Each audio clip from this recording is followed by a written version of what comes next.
si a este tono de voz me escuchan. Si es así, yo me ayudaría porque en verdad necesito. Pues en primer lugar, saludar este evento y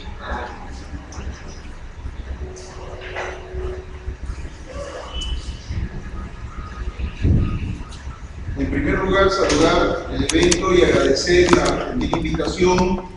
La CGTP siempre está muy cerca de las organizaciones que se han preocupado por realizar este evento, por CONADES, y es un activo participante de estas actividades, de estas acciones. Y bueno, efectivamente, como señalabas al final de tu intervención, una de las tareas es precisamente la movilización. El día de hoy la CGTP, como otras organizaciones, ha realizado una amplia movilización que, entre otros temas, tenía como plataforma precisamente la respuesta a este paquetazo. También el rechazo a la ley Servir y el rechazo a la violencia creciente que ocurre en el sector de construcción civil, que ha significado la muerte de muchos dirigentes en los últimos 3 años. Bien, entonces voy a tratar de ser muy esquemático y breve para poder conversar y explicar algunas de las cosas que tienen que ver con estas medidas legales desde el punto de vista laboral. Entonces empiezo, vamos a ir de lo abstracto a lo concreto, más o menos, de algunas cosas que de todas maneras son necesarias. Si uno quiere medir ciudadanía en un país más o menos democrático, tiene distintos indicadores. Uno de esos indicadores puede ser el modelo de relaciones laborales. Y efectivamente, el modelo de relaciones laborales que una sociedad construye nos permite más o menos tener una idea de cómo va la ciudadanía. ¿Por qué? Porque el empleo es la puerta para poder ejercer cualquier otro derecho ciudadano. El que no tiene empleo difícilmente puede ejercer su libertad de expresión, su derecho a la participación y todos los demás derechos consagrados en la Constitución. Entonces, cuando decimos el modelo de relaciones laborales, estamos diciendo la manera en que una sociedad ha regulado el intercambio entre empresarios y trabajadores, entre capital y trabajo. Entonces, y esto se hace a través de un marco normativo, un marco jurídico, ¿cierto? Así como hay un derecho comercial, hay un derecho laboral. Y algunos piensan que es más o menos lo mismo, pero no lo es. No es lo mismo dos personas que quieren comprar y vender un automóvil que dos personas que quieren comprar y vender fuerza de trabajo. Un comprador y un vendedor de un automóvil para el derecho comercial son iguales. Ambos son sujetos de derechos y deberes, pero básicamente son dos personas, dos entidades, dos unidades que podemos considerar iguales. Todo el pensamiento del derecho laboral se basa en un supuesto diferente. El intercambio que hay entre trabajadores y empresarios no es un intercambio entre iguales. Es como ahora que ha pasado toda esta fiesta del fútbol y todo esto, que vemos desde lejos obviamente, en el derecho comercial, en los otros derechos, la cancha está pareja para ambos. Y el Estado es como un árbitro que tiene que ser imparcial para un equipo y para el otro. En el derecho laboral, en las relaciones laborales, eso no es así.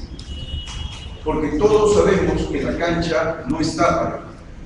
El intercambio entre patrones y trabajadores no es un intercambio entre iguales, es un intercambio entre desiguales, donde el capital es siempre el lado más fuerte. Por eso es que el Estado, el árbitro, nunca se puede imaginar como un observador neutral, imparcial.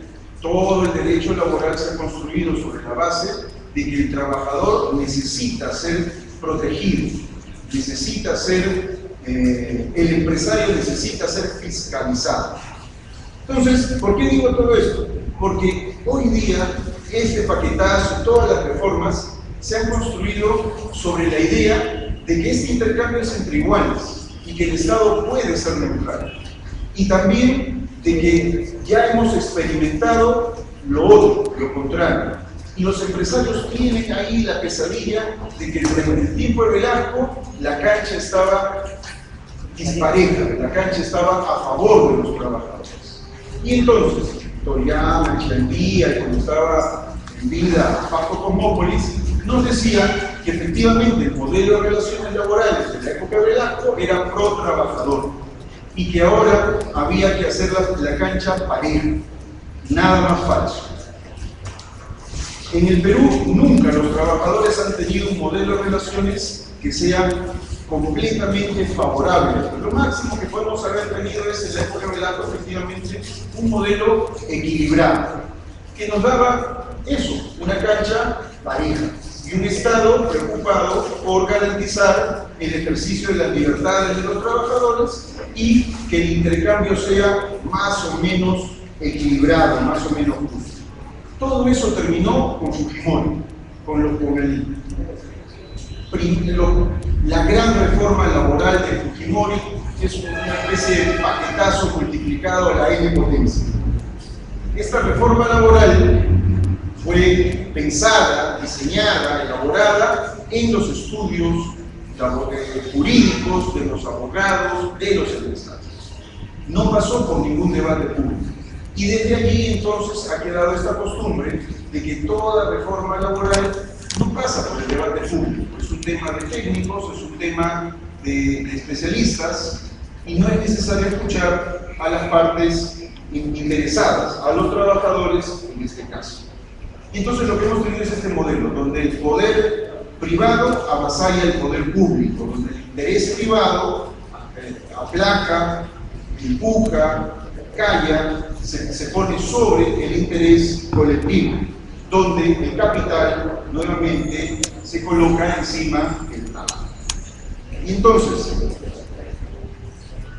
para contextualizar este paquetazo, en el plano laboral tenemos que tener claro que no es más que la reafirmación, la continuidad, y una línea de continuidad que viene desde el 5 de abril de 1992 hasta el día de hoy. Para nosotros, los trabajadores organizados, en el Perú no ha habido transición. El Perú sigue con las normas del 5 de abril de 1992. Todo el marco normativo es un marco que viene de la dictadura. Ni el gobierno de transición de Paniagua, ni Toledo, y mucho menos Alan García en su segundo gobierno, han hecho lo necesario para cambiar esta situación. En la época de Fujimori habían cerca de 16 observaciones de la OIT, que es bastante, porque no es que la OIT alegremente le esté dando observaciones, lo hace con mucha lentitud realmente, pero en el caso peruano habían 16. A lo sumo, con Toledo, después de mucha presión, se logró levantar alrededor de 14, más o menos. Y todavía quedan 2 o 3 fundamentales, que siguen siendo el núcleo central de las relaciones laborales y de la situación actual de las mismas. Todo esto ya el movimiento sindical ha intentado obviamente desmontarse. Y ahí yo quiero contarles algunas cosas. Tú tienes un orden legal que es completamente contrario a tus intereses, que te impide ejercer los derechos que la Constitución garantiza y que te impide, y que efectivamente es una pérdida con respecto a derechos que ya tenías antes. ¿Cómo haces eso? El movimiento sindical ensayó 2 grandes estrategias. Una gran estrategia se llamó la Ley General de Trabajo. Y apostamos, movilizamos, difundimos la posibilidad de hacer un cambio normativo general, una ley general de trabajo que restableciera derechos que tiene toda sociedad democrática en el marco de sus relaciones laborales. Que lo tiene Chile, que lo tiene Brasil, que lo tiene América Latina, y la Ley General del Trabajo se discutió por cerca de una década y no existe. Y hasta el día de hoy está encarpetada, ya no sabemos muy bien si en el Ministerio de Trabajo o en la Comisión Laboral del Congreso, en algún lado. Esta es la última versión de lo último que se ha discutido, y no hay ninguna voluntad política porque eso cambie. Ahí hay una estrategia que lamentablemente no funcionó. La otra estrategia era, bueno, entonces vamos a hacer reformas puntuales a los regímenes especiales, como el régimen agrario o el régimen de exportaciones no tradicionales que afectan a los trabajadores de confecciones y textiles. Se han hecho campañas, se han hecho movilizaciones, y nuevamente tenemos la misma cerrazón en las instancias del poder político. Para nadie es un secreto que en el Congreso hay un lobby empresarial, que ahora después lo vamos a ver con mayor claridad, un lobby empresarial que más o menos tiene entonces una agenda bastante clara, bastante sencilla. Y esa agenda es: no va a cambiar nada. Las leyes que tenemos y que regulan las relaciones laborales son las que queremos y no queremos que cambien. Y desde hace más de 10 años que los empresarios se mantienen en esta política. Es un problema efectivamente de correlación de fuerzas, ya lo han dicho los dos expositores que me han antecedido. Y en el campo laboral esto es mucho más diáfano, mucho más claro. La agenda de los empresarios es completamente reaccionaria, no quiere alterar absolutamente nada. Cuando empieza la crisis mundial en el 2008, la CGTP, con otras organizaciones, rápidamente entiende que es necesario no solamente repetir la receta que se estaba dando en otros países, que era la de ajustes, paquetazos como el que acabamos como el que estamos conversando, incentivos a una mayor inversión, y descargar el peso de esto sobre los trabajadores y la sociedad civil. E hizo una propuesta, formal, técnica, que se basaba en empleo decente, desarrollo del mercado interno, integración regional andina, un nuevo rol para el Estado que sea mucho más activo, y todo esto obviamente suponía un cambio constitucional, ¿no? Este es el documento central que tiene la CGTP y que es el que nos permite a nosotros discutir, analizar y contrastar todo lo que después se ha venido haciendo. Está de más decir que ni el Estado ni los empresarios quisieron discutir esta propuesta con el movimiento sindical. Y entonces vamos ya llegando a lo que nos trae aquí. En el 2011, el movimiento sindical, especialmente la CGTP, es cada vez más consciente que dentro del amplio abanico de problemas que enfrentamos, había uno que era muy agudo y que, frente al cual no teníamos una respuesta eficaz, y era el tema de los accidentes laborales. El Perú tenía uno de los primeros puestos en mortalidad en el centro de trabajo en el área andina. En resumen, los trabajadores en el Perú exponen su vida y muchos de ellos mueren dentro de su trabajo o cumpliendo sus labores. Cada vez más, en algunas áreas más que en otras, más en minería, más en construcción, en petróleo, en las actividades de alto riesgo. Y entonces la estadística era bastante espeluznante. Cada año las muertes iban incrementándose. En Lima, en ese año, ocurre un accidente terrible donde 4 trabajadores de construcción civil pierden la vida y uno queda con una incapacidad permanente. En la obra que estaban construyendo era completamente informal, por lo cual no había manera de justificar, no había manera de responsabilizar a la contratista encargada de esa obra. Es decir, 4 personas morían, pero absolutamente nadie era responsable de esas muertes. Esta situación hizo que la CGTP encargara a unos especialistas, a sus propios abogados, y asumiera como una bandera tener una nueva ley de salud y seguridad en el trabajo. No fue fácil, tuvieron varios meses para elaborar esta ley. El compañero secretario general de la CGTP, Mario Guamán, asumió personalmente el grupo de presión en el Congreso para que esta ley dejara de ser un anteproyecto y se convirtiera y pasara al pleno y se discutiera y se aprobara y todo lo demás, todo el procedimiento. Y a nivel de movilización, el compañero, que hoy ya no lo tenemos, Manuel Cortés, junto con otros dirigentes, también asumió un rol central. Esta ley fue una de las pocas leyes que efectivamente representó un paso adelante y algo completamente distinto a todo lo normado en materia laboral. Como ustedes saben, en materia de salud y seguridad en el trabajo hay como un triángulo con 3 grandes vértices que tienen que ver, el primero, con una normativa de multas y sanciones. Tiene que haber una normativa que regule infracciones, que multe, que sancione a los que no cumplen con las regulaciones de salud y seguridad. Tiene que haber además un Estado fiscalizador, porque, bueno, estamos en el Perú, no basta la ley, alguien tiene que hacer cumplir la ley. Entonces, tiene que haber un Estado fiscalizador. Pero como son relaciones laborales, no basta el Estado fiscalizador. Más aún si tenemos en cuenta que en el Perú hay alrededor de, por aquí debo tener el dato, 383 inspectores en todo el país. 300, no en Lima, en todo el país.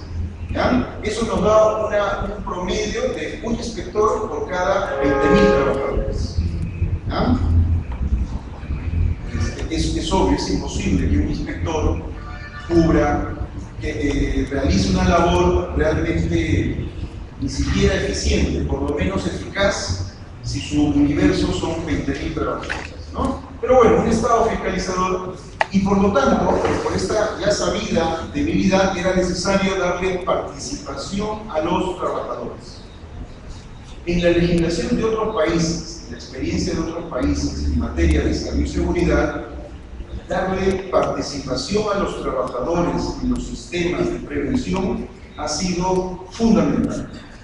Cada vez que los trabajadores participan fiscalizando sus propias condiciones de seguridad, se reducen los accidentes, se reduce la pérdida, porque somos parte interesada, porque ninguno de nosotros quiere ir al trabajo y no regresar nunca más a su casa. Entonces, era vital. Y entonces la ley hace eso, y la ley establece un sistema de multas y sanciones bastante justo y bastante preciso. Le da un rol al Estado, establece inspecciones laborales específicas y obliga a que el Estado forme y profesionalice a un tipo especial de inspector que va a ser el encargado de estas inspecciones de salud y seguridad, que no son cualquier tipo de inspecciones. Y establece un organismo que existe mucho en otros países, que no es un invento de acá, que es una práctica cotidiana en cualquier sociedad democrática y que es el Comité Paritario, en este caso de salud y seguridad. Entonces yo quiero explicar esto porque son cosas así como muy del mundo sindical, si uno no está muy metido en ello. El Comité Paritario era un comité paritario porque eran iguales, donde los representantes de la empresa y los representantes de los trabajadores se iban a encargar de vigilar, supervisar los temas de salud y seguridad, el plan de salud, el mapa de riesgo, iban a registrar los accidentes y, muy importante aún, cuando ocurría un incidente, que es algo sencillo, o un accidente, que es algo más grave, tenían que hacer el informe. Antes de esta ley, ese informe era potestad del empresario, del empleador. ¿Ya? Y entonces, normalmente ocurría lo mismo que ocurre cuando hay un accidente de aviación. Cuando hay un accidente de aviación, la empresa, la aerolínea, hace todo lo posible por responsabilizar al piloto. Error humano. Con lo cual, las indemnizaciones y todo eso son mucho menores y la empresa queda bien librada.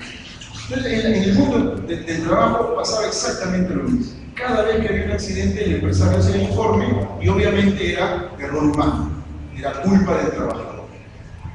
Con el comité paritario, esta situación podía cambiar y efectivamente cambió. ¿Ah? Entonces, allí había el comité paritario para la mentalidad empresarial, era algo difícil de imaginar. Porque aquí lo que creo que la voy a hacer solamente una cosa muy corta sobre lo que es cultura empresarial. Los empresarios entienden a sí mismos su rol como los gamonales antes de velar. El centro de trabajo es su chakra y ellos son amos y señores. Y ellos tienen que determinarlo todo. Entonces, esto no es pues los países nórdicos, ni siquiera es Alemania, ni siquiera es Brasil, donde tú tienes un empresariado que puede decir, bueno, hay temas que vamos a conversarlo con los trabajadores. No, no, no. Acá ellos tienen. Entonces, cuando aparece la ley y aparece el comité paritario, los empresarios han hecho todo lo posible por sabotear, ¿no? La ley los obliga a una serie de cosas para que el comité funcione. ¿Ah? Entonces, teníamos esta ley. Ah, y algo más. Muchas veces se había hecho el estudio, los accidentes ocurrían porque los trabajadores no tienen los implementos de seguridad. En el caso de la construcción, los arneses, la línea de vida, los cascos, determinado tipo de botas. Es cierto que estos implementos de seguridad no son cualquier cosa. O sea, si vas a trabajar en un lugar donde hay electricidad y al mismo tiempo hay agua, necesitas un tipo de bota con un ancho de jeve que efectivamente te proteja de algún choque eléctrico. Si vas a subir de 4 pisos, necesitas no solamente un andamio, sino una línea de seguridad lo suficientemente fuerte para que si te caes, te salve la vida. Entonces, es cierto, no son implementos baratos. Pero aquí, como tú señalabas, pasa lo mismo. ¿Qué es más importante? ¿La economía de una empresa o la vida de un trabajador? ¿No? Así como uno se pregunta, ¿qué es más importante? O sea, ¿cuándo uno está contaminado? Y si el negocio es más importante, acá es exactamente igual, ¿cierto? Y los empresarios, obviamente, siempre han respondido, más importante es mi ganancias, ¿no? Entonces, muchas empresas hacían lo posible por ahorrar, porque si ocurrió un accidente, ellos mismos responsabilizaban al trabajador y entonces no pasaba nada. La ley da responsabilidad penal al empresario.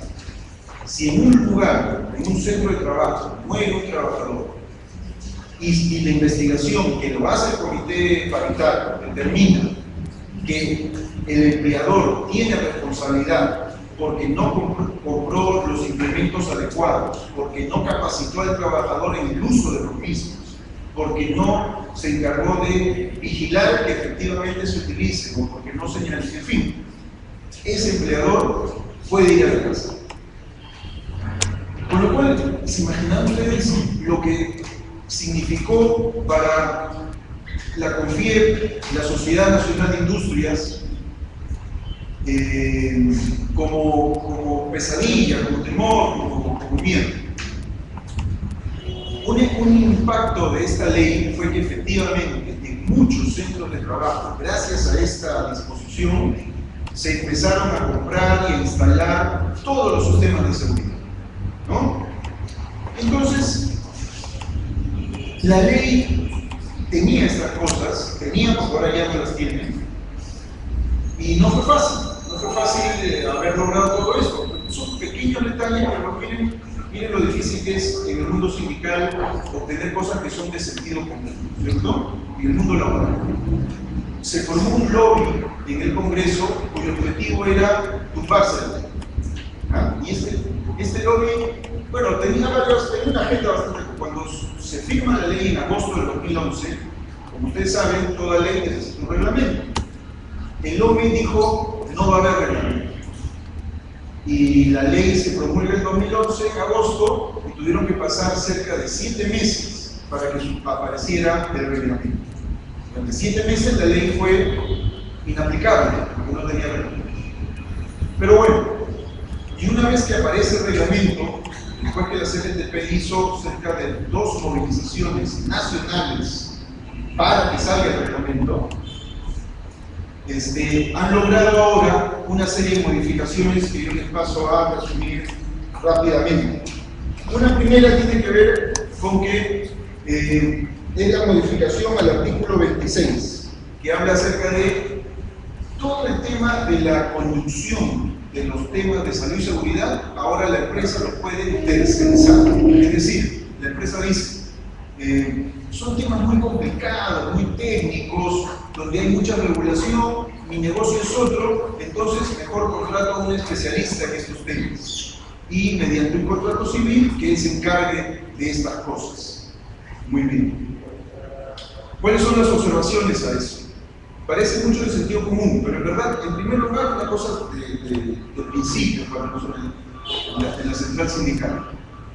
Tercerizar no hay ninguna razón económica que te diga que tercerizar es mucho mejor que no tercerizar. Es simplemente una ideología. Tercerizar es una opción empresarial que se hace para debilitar el colectivo laboral, ¿no? Tú ya no tienes una empresa con 500 trabajadores, tienes una empresa con 50 trabajadores y los otros 450 están en 10 empresas contratistas o subcontratistas, ¿no? Pero bueno, al margen de eso, que podría ser discutible, pero más o menos nosotros lo tenemos claro, en el caso particular que nos atañe, el objetivo era diluir la responsabilidad del empresario en temas de salud y seguridad. Cuando ocurre un accidente y se investigue la responsabilidad, la empresa podrá decir, bueno, yo he tercerizado, entonces no es toda mi responsabilidad, ¿no? El segundo cambio que han hecho tiene que ver con la modificación del artículo 32, que atañe a las facilidades para este comité paritario. Como le dije, este comité paritario estaba formado por empresarios, representantes de la empresa y representantes de los trabajadores. La ley le había dado, digamos, efectivamente, los temas de salud y seguridad no son temas sencillos, son temas muy especializados. Y los trabajadores probablemente no todos conozcan estos temas, ni la parte normativa, ni la parte más de contenidos, de seguridad, médicos, qué sé yo. Entonces la ley inteligentemente había dicho, vamos a darles 30 días de licencia a los representantes de los trabajadores al año para actividades de capacitación. Si un trabajador quería saber más del tema, podía tener una licencia con goce de haber para prepararse en esos temas. En la lógica de que todos salen ganando. Si yo soy empresario y tengo a mis trabajadores y allí hay trabajadores que saben de salud y seguridad, eso es un beneficio también para mi negocio, porque van a haber menos accidentes. Y entonces está, pero los empresarios piensan distinto. Dicen, no, las licencias son dinero que le estoy pagando a un trabajador para que vaya y estudie y eso a mí en verdad no me interesa. Y entonces ahora lo que la modificación dice es que para hacer ejercicio de estas licencias, que antes eran simplemente, que ya estaban dadas, el trabajador informaba al empresario, ¿no?, que iba a ir a un curso, a un seminario, a una reunión de salud y seguridad, ahora no, ahora tienen que ser aprobadas primero en el comité paritario. ¿Ah? El comité paritario determinará si le da o no le da. Como el comité se reúne una vez al mes, entonces el trabajador tiene que esperar la reunión Y si en esa reunión no se discute, tiene que pasar al siguiente mes para volver a tramitar esa licencia. Otro cambio mucho más importante es el que tiene que ver con la modificación del artículo 49, que es el de exámenes médicos. La ley decía, todo trabajador tiene que, obligatoriamente, cuando tú contratas a una persona, le tienes que hacer un examen médico para saber en qué situación está entrando a la obra. Luego, cada año vas a hacer un examen médico para saber cómo va su salud. Y al final, cuando se rompe el vínculo laboral, ya sea porque renuncia o porque es despedido, antes de liquidarlo, otro examen médico. Usted dirá, pero ¿por qué tantos exámenes médicos? Porque hay un sinfín de enfermedades ocupacionales que a veces son enfermedades silenciosas. A veces el trabajador, a veces no lo son, pero el trabajador, porque está interesado en seguir trabajando, porque eso vive él y su familia, no tiene tiempo, no tiene facilidad, no se toman los exámenes, y entonces va dejando pasar. Y así hemos tenido muchos trabajadores que después de roto el vínculo han aparecido con enfermedades ocupacionales, enfermedades que se han adquirido por la labor desempeñada en el centro de trabajo. Entonces la ley curaba esa ley y establecía estos tres estrés. La modificatoria lo que dice es, no, ya no va a ser así. Ahora se le va a tomar un examen al inicio y ya no va a ser cada año, sino cada 2 años. Y el último examen, cuando se rompe el vínculo laboral, es facultativo, si desea el empresario o si desea el trabajador. El último examen es muy importante, porque es el que realmente determina si el trabajador a lo largo de su periodo laboral ha adquirido alguna enfermedad. Al hacerlo facultativo, está dejando esto en la ambigüedad, ¿no? Si se rompe el vínculo de manera conflictiva, difícil, que es lamentablemente la mayoría de los casos, entonces no va a haber un clima adecuado ni las condiciones para que el trabajador pueda exigir que se le tome este examen. Sí. Termino con la última cosa nada más, que es la responsabilidad penal.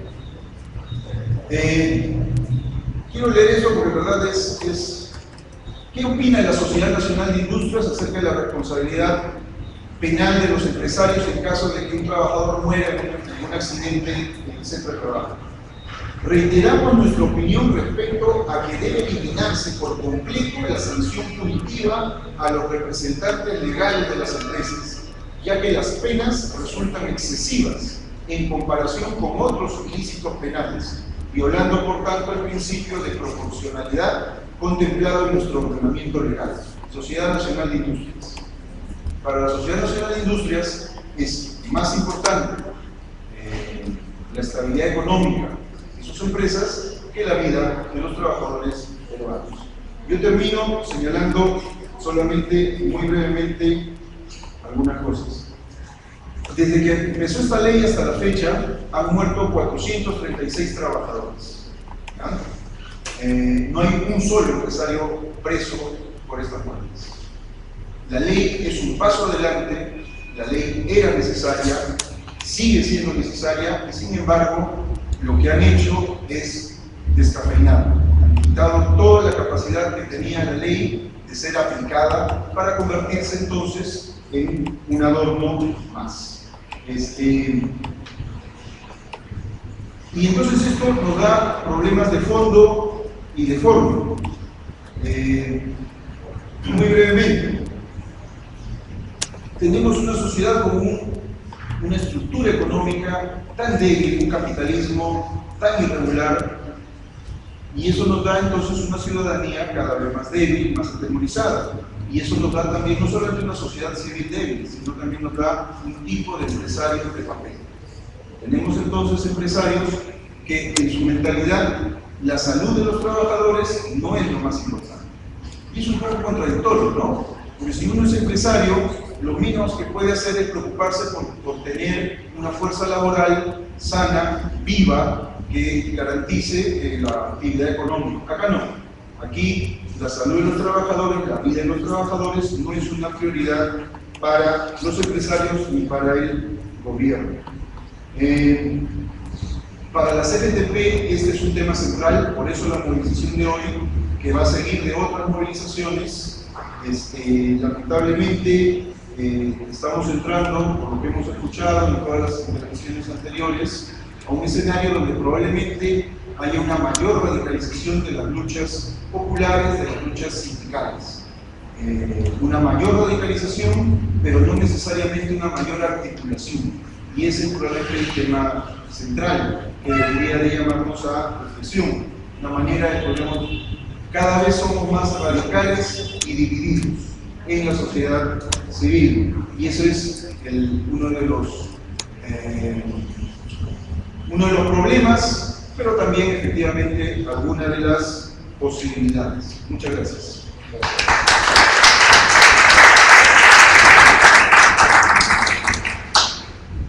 Muchas gracias a los tres expositores.